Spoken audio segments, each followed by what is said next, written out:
எல்லாரும் எப்படி இருக்கீங்க? வணக்கம். சாரி, எல்லாரும் எப்படி இருக்கீங்க? சாரி, கொஞ்சம் லேட் ஆயிடுச்சு.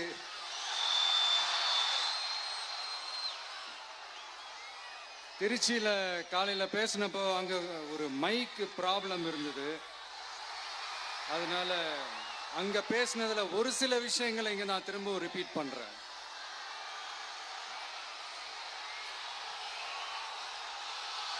அந்த காலத்துல போருக்கு போறதுக்கு முன்னாடி போர்ல ஜெயிக்கிறதுக்காக குலதெய்வம் கோயிலுக்கு போய் சாமியை கும்பிட்டு தான் போருக்கு போவாங்களாம். அந்த மாதிரி அடுத்த வருஷம் நடக்க போற ஜனநாயக போருக்கு தயாராகிறதுக்கு முன்னாடி நம்ம மக்களை அதாங்க உங்க எல்லாரையும் பார்த்துட்டு போலான்னு வந்திருக்கிறேன். இங்க என்ன பார்க்க வந்திருக்கிற என்னுடைய அம்மாக்கள், அக்கா தங்கைகள், அண்ணன் தம்பிகள், நண்பர்கள், நண்பிகள், உங்க எல்லாரையும் பார்க்கும்போது மனசுக்குள்ள ஒன்னே ஒண்ணுதான் தோணுது. உங்களோட இந்த அன்புக்காக எவ்வளவு பெரிய உயரத்தையும், எவ்வளவு பெரிய வருமானத்தையும், எவ்வளவு பெரிய வசதியையும் தூக்கி எறிஞ்சிட்டு வரலாங்க. உங்களோட இந்த அன்பை விட, இந்த பாசத்தை விட, உங்களை விட எனக்கு இந்த உலகத்துல வேற எதுவுமே பெருசா தெரியல. ஒரு சாதாரணமா இருந்த ஒரு விஜய இந்த உயரத்துல தூக்கி வச்சு கொண்டாடிக்கிட்டு இருக்கிறீங்க. உங்க வீட்டுல ஒருத்தனாவே ஆக்கிட்டீங்க, உங்க சொந்தக்காரனாவே ஆக்கிட்டீங்க. என்னங்க பெரிய பணம் வேணுங்கிற அளவுக்கு பார்த்தாச்சு. அரசியலுக்கு வந்துதான் நான் பணம் சம்பாதிக்கணுமா என்ன? அதுக்கு கொஞ்சம் கூட அவசியமே இல்லை.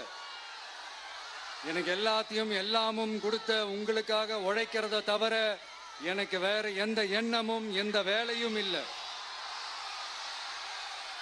விஜய், விஜய் அண்ணா, விஜய் தம்பி, விஜய் தம்பி, நம்ம விஜய், நம்ம விஜின்னு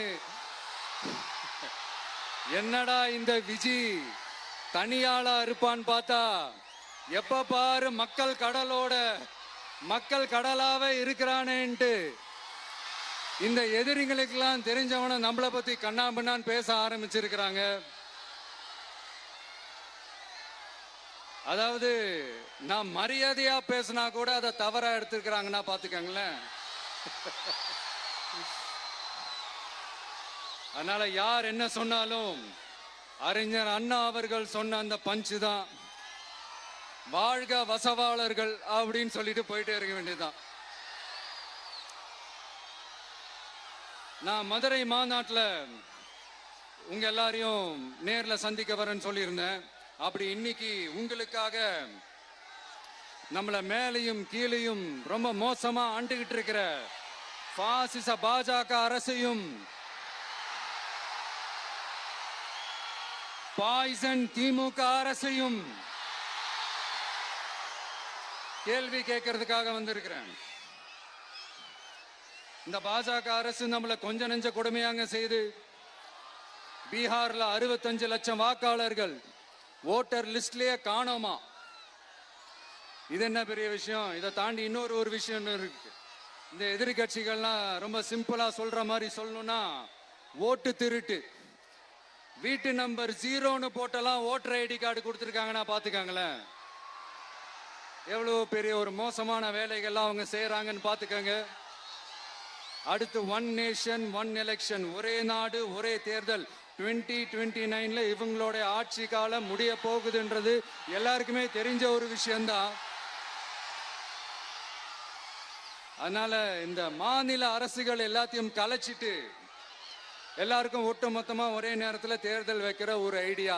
அப்பதானே ஒரே நேரத்தில் இந்த தில்லு முள்ளு வேலைகள்லாம் ஈஸியா செய்ய முடியும். இதுக்கு பேர் என்னங்க? ஜனநாயக படுகொலை தானே. அடுத்து டீலிமிட்டேஷன், பார்லிமெண்ட் தொகுதிகள் மறுசீராய்வு, நம்ம சவுத் இந்தியாவை விட நார்த் இந்தியாவுக்கு அதிகமான பார்லிமெண்ட் தொகுதிகள் கிடைக்கிற மாதிரி ஒரு மோசடி வேலை ஒன்று செஞ்சுக்கிட்டு இருக்கிறாங்க.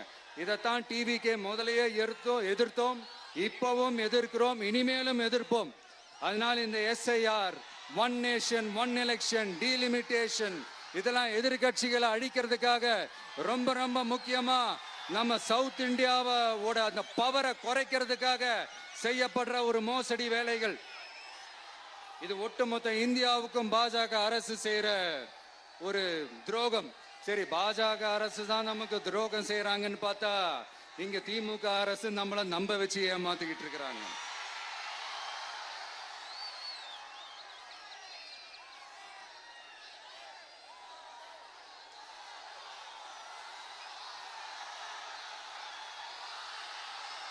கிட்டத்தட்ட நானு நீங்க எல்லாருமா சேர்ந்துதான் இவங்க நல்லது செய்வாங்கன்னு நினைச்சு தேர்ந்தெடுத்தோம். ஆனா நீங்க பாத்தீங்கன்னா, thank you, I love you, thank you thank you thank you. நீங்க பாத்தீங்கன்னா ஒரு 505 தேர்தல் வாக்குறுதிகளை நமக்கு தமிழ்நாட்டு மக்களுக்கு கொடுத்தாங்க. அதுல எத்தனை வாக்குறுதிகளை இந்த திமுக கவர்மெண்ட் நிறைவேற்றிருக்கு? முக்காவாசி வாக்குறுதிகளை கூட நிறைவேற்றாம எல்லாத்தையும் நிறைவேற்றிட்டோம் இப்படி கொஞ்சம் கூட மனசாட்சியே இல்லாம இப்படி கதை விடுறீங்களே மைடியர். வேணாம் வேணாம் வேணாம் வேணாம். உங்களுக்கு தான் ஆசையா பாசமா கூப்பிட்டா பிடிக்க மாட்டேங்குது. இப்படி கதை விடுறீங்களே மை டியர் சிஎம் சார்.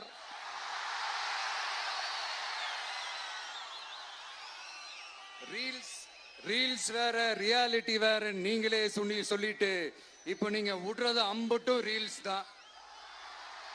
அதுல எல்லாம் பாதியில அருந்தும் போயிடுச்சு. அப்படி அருந்து போன ரீல்ஸ் எல்லாம் கொஞ்சம் என்னன்னு பாப்போமா?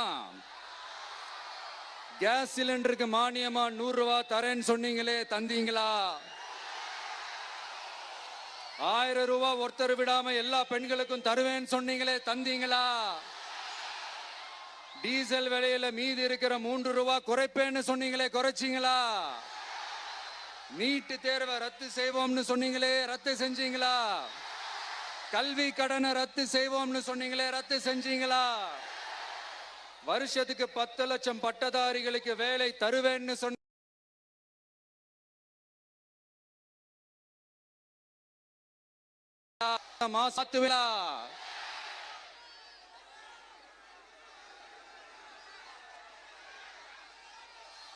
மீனவர்களை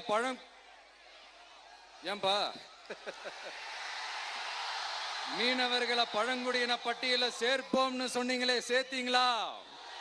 மீனவர்களுக்கு 2 லட்சம் வீடுகள் கட்டித்தரப்படும் சொன்னீங்களே, கட்டி தந்தீங்களா? அனைத்து மீனவ கிராமங்களிலும் மீன் உலர்த்தும் தளம் அமைக்கப்படும் சொன்னீங்களே, அமைச்சு கொடுத்தீங்களா? நெசவாளர்களுக்கு கூட்டுறவு சங்கத்துல கொடுக்கிற கடனுக்கு வட்டி 12% இருந்து 8% குறைக்கப்படும் சொன்னீங்களே, குறைச்சிங்களா?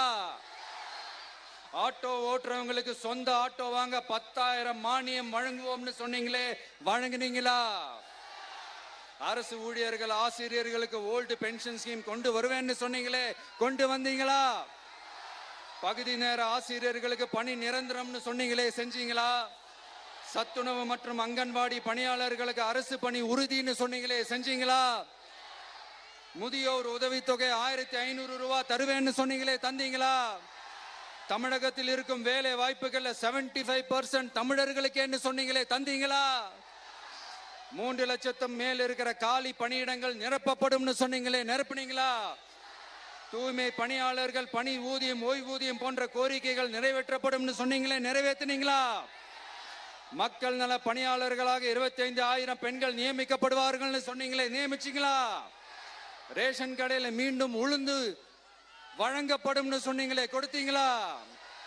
அனைத்து அரசு வேலை வாய்ப்புகளிலும் பெண்களுக்கு 40% முன்னுரிமை வழங்கப்படும் சொன்னீங்களே, கொடுத்தீங்களா? 35 வயதுக்கும் மேற்பட்ட திருமணமாகாத ஆதரவற்ற பெண்களுக்கு கல்வி தகுதிக்கு ஏற்ப அரசு வேலை வழங்கப்படும் சொன்னீங்களே, வழங்கினீங்களா?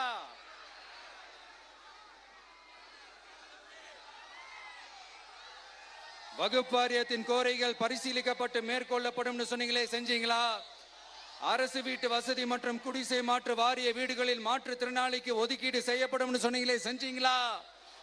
இலங்கை தமிழர்களை காப்பாற்ற ஒரே தீர்வு பொது வாக்கெடுப்பு தான், அதை நடத்த வலியுறுத்துவோம்னு சொன்னீங்களே, செஞ்சீங்களா? இப்படியே நம்ம கேள்வி கேட்டுக்கிட்டே இருக்க வேண்டியதுதான். இவங்க கிட்ட இருந்து எந்த பதிலும் வரப்போறது இல்ல. ஏன்னா இருந்தாதானே. அதனால நான் உங்களை கேட்கிறேன், செய்வோம் செய்வோம் செய்வோம் செய்வோம்னு சொன்னாங்களே, செஞ்சாங்களா? சத்தமா சத்தமா? மை டியர், வேணாம் வேணாம் வேணாம். அப்படி கூப்பிட்டா, ஆசையா பாசமா கூப்பிட்டா அவங்களுக்கு பிடிக்க மாட்டேங்குது. அதனால கேக்குதா மை டியர் சிஎம் சார்? அவங்க பண்றது துரோகம்னா நீங்க பண்றது நம்பிக்கை மோசடி. இது ரெண்டுமே ஒண்ணுதான், ரெண்டுமே ஏமாத்து வேலைதான், இது ரெண்டுமே ஜனநாயக குற்றம் தான். இப்படி ஏமாத்துறதுல இவங்க ரெண்டு பேருமே ஒரே வகைரா தான்.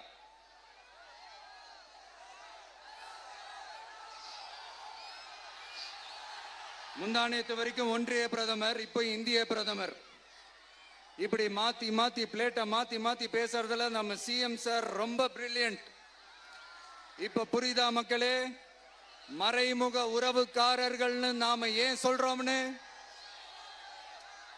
சரி, இப்ப நம்ம அரியலூர் மாவட்டத்துக்கு வருவோம்.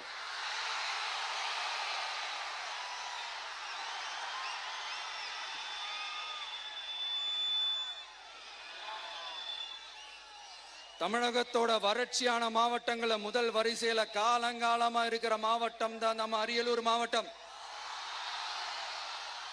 சிமெண்ட் உற்பத்தியும் முந்திரி உற்பத்தியும் நடக்குது, பட்டாசு தொழிலும் கொஞ்சம் நடக்குது. ஆனா இங்க இருக்கிற இந்த தொழிலையாவது மேம்படுத்தலாம்னு இந்த கவர்மெண்ட் ஏதாவது யோசிக்குதான்னு கேட்டா ஜீரோ தான்.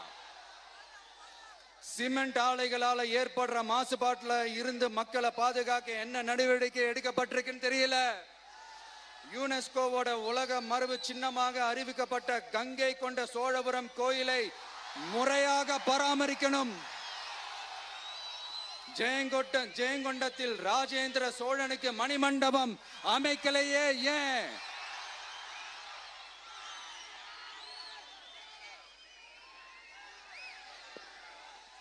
மருதையாத்தோட குறுக்க வாராணவாசி தடுப்பணை கட்டுறதை பத்தி 4 வருஷமா கண்டுக்கலையே ஏன்? அரியலூர்ல இருந்து ஜெயங்கொண்டான் காட்டுமன்னார் கோயில் வழியாக சிதம்பரத்துக்கு ரயில்வே வழித்தடம் அமைக்கணும்ன்ற கோரிக்கை என்னாச்சுன்னு தெரியல. ஜெயங்கொண்டத்திலிருந்து கும்பகோணத்திற்கு ரயில்வே வழித்தடம் அமைக்கணும்ன்ற கோரிக்கை என்னாச்சுன்னு தெரியல.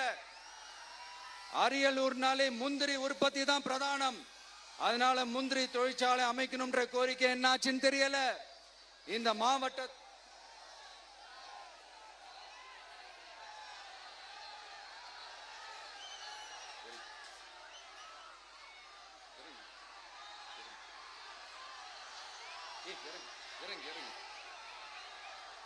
தம்பி இறங்கு, தம்பி இறங்கு, ப்ளீஸ் ப்ளீஸ் ப்ளீஸ் இறங்கு.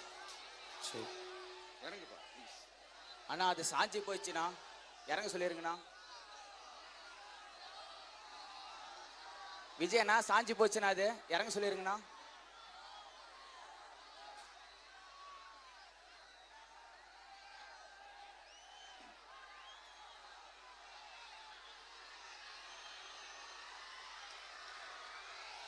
ஹலோ பிரதர் சார், அவரை இறங்க சொல்லுங்க ப்ளீஸ்.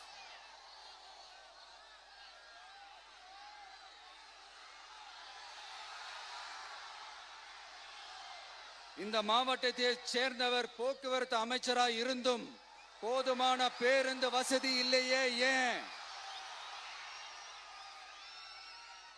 என்னடா இவன் வந்ததுல இருந்து கேள்வியா கேக்குறான், இவன் வந்தா என்ன செய்வான்னு கேக்குறீங்க அதானே?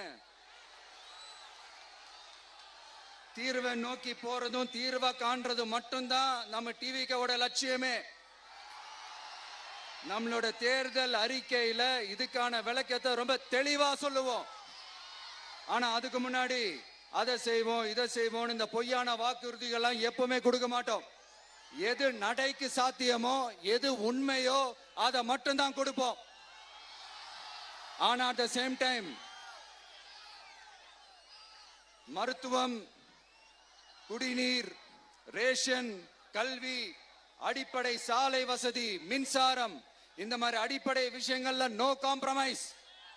பெண்கள் பாதுகாப்புல, சட்டம் ஒழுங்கு பாதுகாக்கிறதுல நோ காம்ப்ரமைஸ். சிம்பிளா நம்மளுடைய விஷன் என்னன்னு சொல்லணும்னா, ஏழ்மை வறுமை இல்லாத தமிழகம், குடும்ப ஆதிக்கம் இல்லாத தமிழகம்,